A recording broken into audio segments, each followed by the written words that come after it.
Bem, muito boa tarde.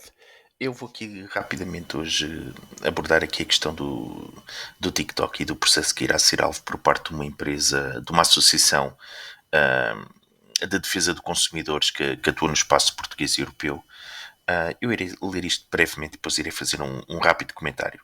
O TikTok, alvo de processo em Portugal, que podem valer indenizações de 1,12 mil milhões de euros. Ações que foram ações que foram distribuídas na terça-feira no Juízo Central Civil de Lisboa cobrem os utilizadores com menos de 13 anos. A aplicação TikTok é alvo de dois processos judiciais em Portugal, movidos pela organização não governamental e os Omnibus, que pedem a condenação da rede social por práticas ilegais e indemnizações que podem ascender a 1,12 mil milhões de euros. As ações que foram distribuídas na terça-feira no Juízo Central Civil de Lisboa cobrem os utilizadores com menos de 13 anos, para os quais a Associação da Defesa dos Direitos dos Consumidores reclama uma indemnização global de 450 milhões de euros, mas também os utilizadores da TikTok com idade superior a 13 euros, cuja ação contempla um pagamento a favor desses utilizadores no total de 670 milhões de euros.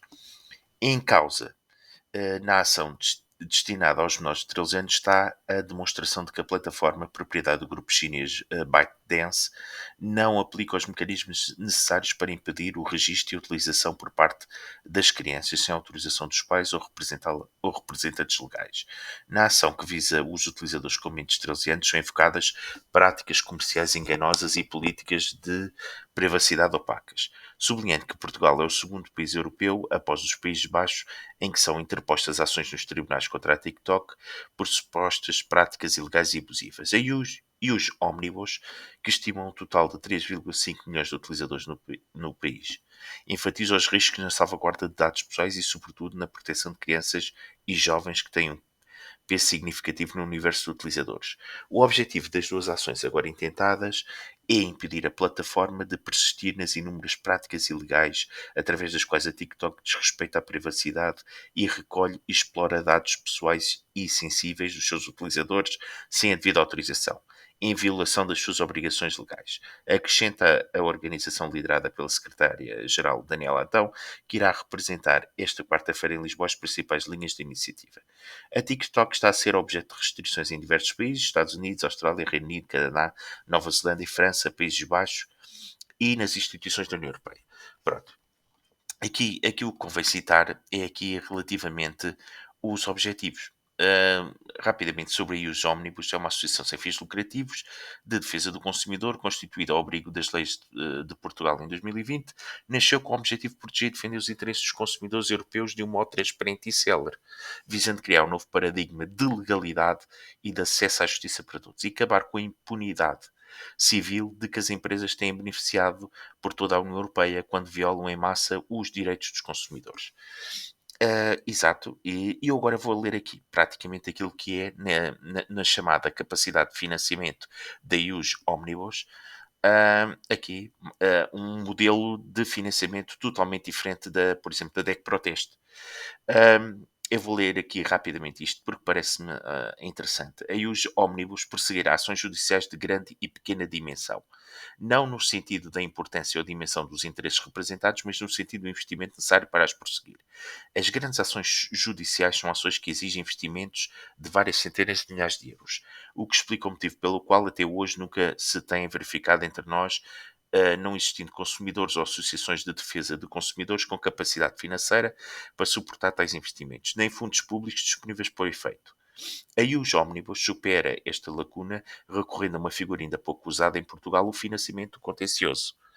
As grandes ações judiciais intentadas pela associação são financiadas totalmente por financiadores internacionais de contencioso, que pagam todas as despesas do contencioso, bem como as despesas de funcionamento e os ómnibus associadas à prosecução dessas ações.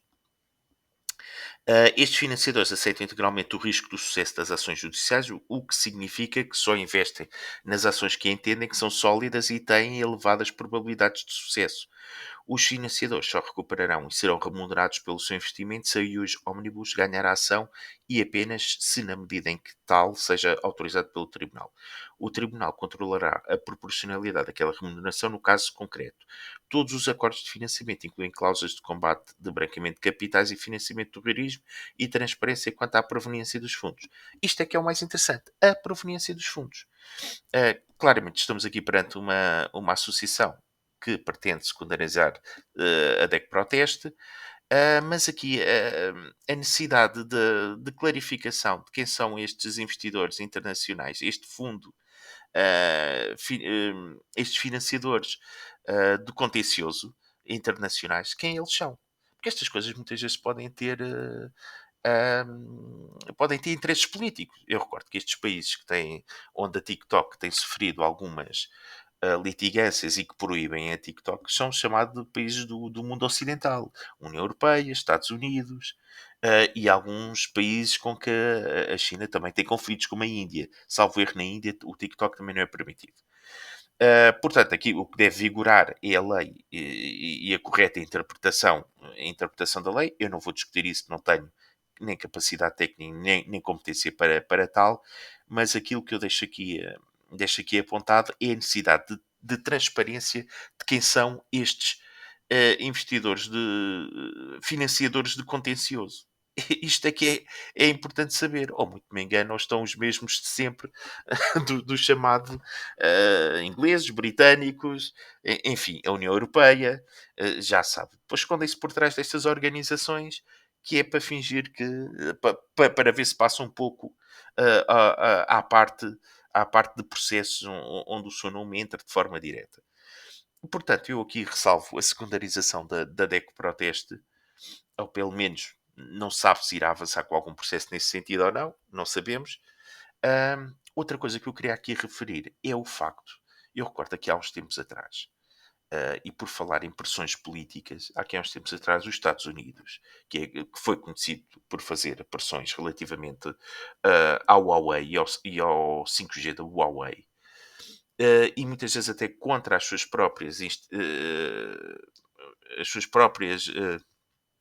relatórios feitos por associações que davam o Huawei, o 5G da Huawei, como não interferindo na capacidade militar nem nas comunicações militares, mas mesmo assim, nos Estados Unidos, entendeu-se que não se devia permitir o 5G chinês. Eu recordo que aqui há uns tempos atrás o embaixador dos Estados Unidos fez pressão junto do Ministério dos Negócios Estrangeiros na altura por Augusto Santos Silva, e Augusto Santos Silva teve a coragem de dizer uma coisa muito simples ao embaixador americano: é que Portugal é um país independente. E certamente teve a oportunidade de explicar que as entidades reguladoras escolheram de forma independente os serviços, as operadoras que fornecem serviços de 5G. E, portanto, provavelmente o embaixador americano achava que, fazendo pressão sobre o Ministério dos Negócios Estrangeiros, iria influenciar o processo de decisão. Certamente o ministro da altura, Augusto Santos Silva, teve a oportunidade de explicar que nós temos instituições independentes, mecanismos independentes que garantem a escolha daquilo que é os melhores serviços para Portugal, com as garantias de que todas as normas são cumpridas. E, portanto, muito bem, repeliu esse tipo de chantagem, esse tipo de ameaça. Eu recordo que nós temos relações com a China, não é? Nós somos grandes amigos da China. A China investe em Portugal. Eu recordo só um episódio aqui há uns anos atrás, quando Xi Jinping veio a Portugal, Marcelo Rebelo de Sousa deu uma entrevista ao canal chinês, uma entrevista que ainda consta, que está na internet, onde é muito elogioso para com o investimento chinês, onde fala do investimento chinês. Eu, na altura, estou de acordo com aquilo que ele disse, da amizade da China. A China ajudou-nos, o seu investimento foi importante, tanto na área da energia, foi bastante importante. Só que o mundo ocidental pode não entender estas coisas da forma como nós entendemos. Este investimento chinês em Portugal, isso pode não ser entendido da maneira como nós entendemos, como fruto de uma relação ou amizade histórica. O mundo ocidental já não pensa assim. Os Estados Unidos é claramente xenofóbico. Tem um pavor ao comunismo, tem um pavor a tudo o que é chinês, e portanto nós estamos diante de pessoas muitas vezes que não são pessoas criteriosas nem rigorosas nas análises que fazem. E, portanto, muito provavelmente esse mundo ocidental olha para nós como pessoas suscetíveis ao investimento chinês, suscetíveis à presença chinesa cá em Portugal, pouco atuantes contra eventualmente algumas normas ou que não sejam respeitadas, por exemplo, aqui a nível das digitais, do TikTok, e provavelmente é assim que o mundo ocidental anglo-saxónico americano provavelmente nos olha como qualquer coisa suscetível de ceder aos interesses chineses. E, portanto, é bom saber quem é que está por trás destes processos ao TikTok, este tal fundo do contencioso que ajuda, porque estes processos são caros, este fundo que está aqui, o financiamento contencioso é um fundo de financiamento de contenciosos. Quem são estas pessoas? Que interesses são esses? E se não são os mesmos de sempre com a sua xenofobia? Não é? Isto é que convém saber. Provavelmente devem estar gente dos Estados Unidos, da Inglaterra, etc, etc, etc. E União Europeia, entre outros, que se escondem por trás destas associações muito bondosas, muito simpáticas, mas depois, na realidade, têm ali a sua xenofobia e vamos lá provocar Portugal e o amigo histórico de Portugal. E, portanto, eu gostaria de ver a amizade entre Portugal e China preservada, que tivesse continuidade. Eventualmente, se tiver que acontecer alguma coisa ao TikTok, se proíba o TikTok e que não se pague indenizações milionárias, porque é disso que essa gente está à espera, é de sacar umas indenizações milionárias.